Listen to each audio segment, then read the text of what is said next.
పరిశుద్ధ నామములో ఈ వాక్యం వింటున్న ప్రతి వారికి ది ఫాదర్స్ ఫెలోషిప్ తరపున నా హృదయపూర్వకమైనటువంటి వందనాలు. మత్తయి సువార్త 15వ అధ్యాయము 13వ వచనం. పరలోకమందున్న నా తండ్రి నాటని ప్రతి మొక్కయు పెళ్ళగింపబడును. చదివిన వాక్య భాగంలో పరలోకమందున్న తండ్రి నాటని ప్రతి మొక్క పెళ్ళగింపబడును. తండ్రి నాటకుండా కూడా మొక్కలు ఉంటాయా? దేవుని సంఘంలో దేవుని పేరు పెట్టుకొని మేము కూడా దేవుని ఆరాధికులం అని చెప్పుకుంటూ ఉన్న వారిలో ఒకరోజు రాబోతుంది. నేడు అనేక సూచనలు, దానికి సంబంధించినటువంటి ఆనవాళ్ళు మన కనుల ఎదుట కనపడుతూనే ఉన్నాయి. ఎవరు దేవుని చేత నాటబడ్డారు, ఎవరు సాతాను చేత నాటబడ్డారు అనే సంగతి జల్లెడ వేయబడుతుంది. ఇందును గూర్చి వ్రాయబడినటువంటి మాట మనం చూసినట్లయితే మరొకటి మత్తయి సువార్తలోనే 22వ అధ్యాయము 14వ వచనం.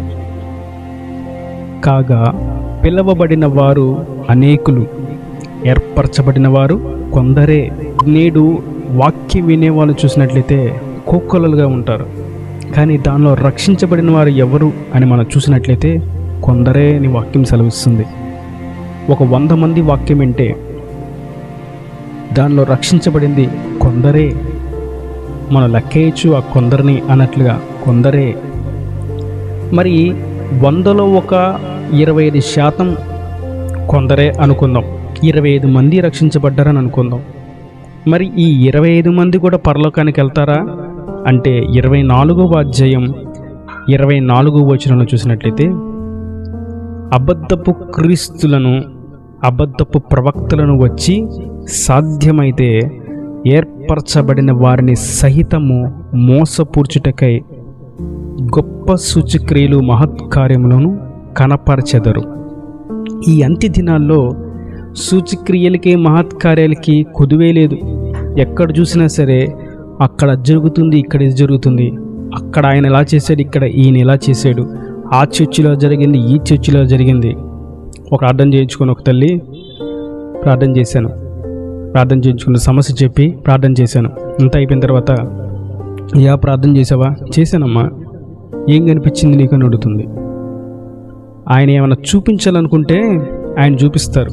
ప్రతిదీ ఆయన చూపించరు, ప్రతిదీ ఆయన చెప్పరు. ఆయన చిత్తంలో ఎవరి గురించి చెప్పాలో వాళ్ళ గురించి చెప్తాడు. కానీ ఈ తల్లి ఏమనుకుంటుంది, ఇక నా దగ్గరికి వచ్చేస్తే అన్నీ నేను చెప్పేస్తాను, అన్నీ నేను చూసేస్తాను. తప్పు. ఎవరు కూడా ఎంత మాత్రము అన్నీ చెప్పలేరు. దేవుడు అట్టి అధికారాన్ని ఏ మనిషికి ఇవ్వలేదు. దేవుడు కొంతమందికి కొన్ని ఆధిక్యతలే ఇచ్చాడు. ఒకవేళ ప్రవచన వరమా, ప్రవచనం సమయాన్ని బట్టి, అక్కడ పరిస్థితిని బట్టి, ఆ యొక్క వ్యక్తుల్ని బట్టి ఆయన ప్రవచనం ఇస్తారు. ఎలీషా గొప్ప ప్రవక్త. మరి అంత గొప్ప ప్రవక్త సమస్తం ఎరిగినవాడు. ఎలాగెరిగినవాడు? యుద్ధానికి ఎవరైనా వస్తుంటే, గో సిరియా రాజు యుద్ధానికి వస్తున్నాడు, నువ్వు జాగ్రత్తగా ఉండు అని ఇజ్రాయెల్ రాజు చెప్తున్నాడు. హజాయేలు అనేటువంటి ఒక వ్యక్తితో అంటాడు, సిరియా రాజు అయిన బెన్హదదు రోగి అయి ఉంటే అతని దగ్గర దాసుడు హజాయేలు వచ్చి ఎలీషా దగ్గరికి, దైవజనుడా మా రాజు అనారోగ్యంతో ఉన్నాడు అని అడగడానికి వెళ్తే ఎలీషా అంటాడు, నీవు రాజు అవుతావు సిరియా మీద అని జరగబో వాటిని చెప్పాడు ఎలీషా. అంతటి గొప్ప ప్రవక్త గనురాలైనటువంటి స్త్రీ కుమారుడు చనిపోతే ఎలీషాకి తెలియలా. ఆమె తన కుమారుడిని, చనిపోయినటువంటి తన కుమారుడిని అనగా శవమును గదిలో పెట్టి తలుపు వేసి తన భర్తకు కూడా చెప్పకుండా దైవజను కలవడానికి వస్తుంటే దూరం నుండి ఎలీషా చూసి ఎలా ఉందో కనుక్కునరా అని ఎంతో ఉన్నటువంటి శిష్యుడైనటువంటి గెహజీకి చెప్తే గెహజీ పరిగెత్తుకుంటూ వెళ్ళి కనుక్కొని, క్షేమంగా వస్తున్నారా అని అంటే, క్షేమంగానే వస్తున్నాను, సమాధానంగానే వస్తున్నాను, సంతోషంగా ఉన్నానని చెప్పి ఆ గనురాలైన స్త్రీ చెప్తుంది. తర్వాత దగ్గరికి వచ్చి చెప్తుంది ఎలీషాతో స్పష్టంగా దగ్గర చెవిలో, అయ్యా నువ్వు ప్రార్థన చేసావు, బిడ్డని ఇచ్చాడు దేవుడు, ఇప్పుడు బిడ్డ చనిపోయాడు అని చెప్తే గెహజీ అంటాడు, ఇప్పుడే గమ్మ అంత బాగుందని చెప్పావు, మళ్ళీ ఏంటి దైవజనుడి దగ్గరికి రాగానే నన్ను అతని దగ్గర వెర్రివాణిగా చేస్తున్నావు, బాగానే ఉందని చెప్పి ఇప్పుడు కుమారుడు చనిపోయినటువంటి అంత బాధాకరమైన విషయాన్ని ఇప్పుడు చెప్తున్నావు నువ్వు అని అంటే ఎలీషా అంటారు, యెహోవా ఈ సంగతిని నాకు మరుగు చేశాడు. దేవుడు అన్నీ అందరికీ ఎప్పుడు కూడా చెప్పడు, సమయానుకూలంగా ఆయన తెలియజేస్తాడు. ఇక్కడ మనం గమనించాల్సింది ఏంటంటే, అబద్ధపు క్రీస్తులు, అబద్ధపు ప్రవక్తలు వచ్చి మేము ఏదైనా చేస్తాం, ఏదైనా చెప్తాం, మా దగ్గరికి వస్తే ఏదైనా జరుగుతుంది, ఏ రోగమైనా సర్వరోగ నివారణి నా దగ్గరే ఉంది, నేను చేయి పెడితే ఈ చేయి పెడితే 500, ఈ చేయి పెడితే 1000 రూపాయలు, నా పక్కన కూర్చుంటే 10,000 రూపాయలు, నాతో కాఫీ తాగితే 5,000 రూపాయలు, రకరకాలైనటువంటి అబద్ధపు ప్రవక్తలు, అబద్ధపు క్రీస్తులు నేటి తరంలో మనం చూస్తాం. ఎన్ని దుర్బోధలు! ప్రభు సెలవిస్తున్నారు, నా తండ్రి నాటని ప్రతి మొక్క పెరికి వేయబడును. ఇప్పుడు మొక్కగానే ఉండిద్ది, పచ్చగా ఉన్నట్టే ఉండిద్ది, కాయలు బాగా ఉన్నట్టే ఉంటాయి. అబ్బా ఏం బాగుంది, అసలు ఎంత రమ్యంగా ఉంది అన్న హోదాలోనే ఉంటాయి. కానీ ఆ దినమున ఆయన నాటని ప్రతి కొమ్మ, ప్రతి మొక్క పెరికి వేయబడుతుంది. వాక్యం స్పష్టంగా ఉంది. పిలువబడిన వారు అనేకులు, నేడు చూస్తే క్రైస్తవులను పిలిపించుకునే వాళ్ళు ఎంతోమంది, దేవుని సేవ చేయడానికి వచ్చేవాళ్ళు ఎంతోమంది. కానీ పిలువబడిన వారు అనేకులు, కానీ ఏర్పరచబడిన వారు కొద్దిమంది. ఏర్పరచబడిన వారిని సైతం నేడు అబద్ధ బోధకులు, క్రీస్తు విరోధులు, క్రీస్తును పోయి ఉన్నామని చెప్పుకుంటూ ఉండేటువంటి తోడేళ్ళు, వారిని సైతం, ఏర్పరచబడిన వారిని సైతం కూడా తొట్టిల్లింప చేసేస్తున్నాయంట. అటువంటి కార్యాలు వాళ్ళు ఎదుట వీళ్ళు చేస్తున్నారు.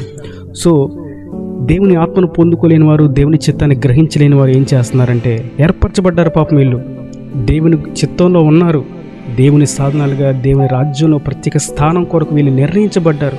అయినప్పటికీ ఈ అబద్ధపు ప్రవక్తల వలన, అబద్ధపు క్రీస్తుల వలన ఏర్పరచబడిన వారైనప్పటికీ కూడా వారి యొక్క క్రియలను బట్టి, వారి యొక్క నడిపింపును బట్టి వీరు మోసపరచబడిన వారే, త్రోవ తప్పి తిరుగుతారు అని చెప్పి వాక్యం స్పష్టంగా మనకు తెలియజేస్తుంది. కాబట్టి నేటి దినాన మనం ఎటువంటి నడిపింపులో ఉన్నాం? మనల్ని నాటింది ప్రభువేనా? ఈ సంఘములో ఆయనైనా నన్ను నాటింది, ఆయనైనా నన్ను నిలబెట్టింది, నన్ను ఆయన వర్ధిలింప చేస్తారు. ఆయన నాటితే గుర్తుపెట్టుకోండి ప్రియులారా, ఆయన నాటితే ప్రతి మొక్క దినదినము వర్ధిల్లుతూ ఉంటుంది. పచ్చగా నీటి యోరను నాటబడిన వాడై ఆ చెట్టు ఎలాగ ఫలిస్తూ ఉండిద్దో అట్లాగే ఫలిస్తూ ఉంటారు. క్రీస్తు నాటితే ఆ మొక్క ఫలిస్తూ ఉండిద్ది, ఆధ్యాత్మికంగా మరి ముఖ్యంగా వర్ధిల్లుతూ ఉంటుంది. ప్రతిదినం దేవుని యొక్క సహవాసం కలిగి శ్వాస నిశ్వాసలు, ప్రార్థన, వాక్య ధ్యానంలో వాళ్ళు మునిగి తేలుతా దేవునితో ఎప్పుడు అంటుకట్టబడిన వారే వర్ధిల్లుతారని వాక్యం సెలవిస్తుండగా, మనం పిలువబడిన వారి యొక్క సంఖ్యలో మాత్రమే ఉండక ఏర్పరచబడిన వారి సంఖ్యలోకి వస్తాం. ఏర్పరచబడిన వారి యొక్క సంఖ్యలోనే ఉండక దేవుడే నాటిన కొమ్మగా, మొక్కగా మనం నిలబడదాం. ఆయన రాజ్యంలోకి చేర్చబడదాం. ఆయన రాజ్యంలోకి చేర్చబడనివ్వకుండా సాతాను గడిచేస్తున్న అడ్డు బాణాలను, అబద్ధ క్రియలను, అబద్ధపు బోధలను మనం గుర్తించి వాటిని అధిరోహించి దేవుని కొరకు వర్ధిల్లుదాం. పచ్చని ఒలివ మొక్కల వలె ఆయన సన్నిధిలో నాటబడిన వారే దినదినము మీరందరూ వర్ధిల్లుదురుగాక. ఈయన దేవుని మాటలు ప్రతి వాని హృదయం నీరు కట్టి ఫలింప చేయనుగాక. ఆమేన్. God bless you.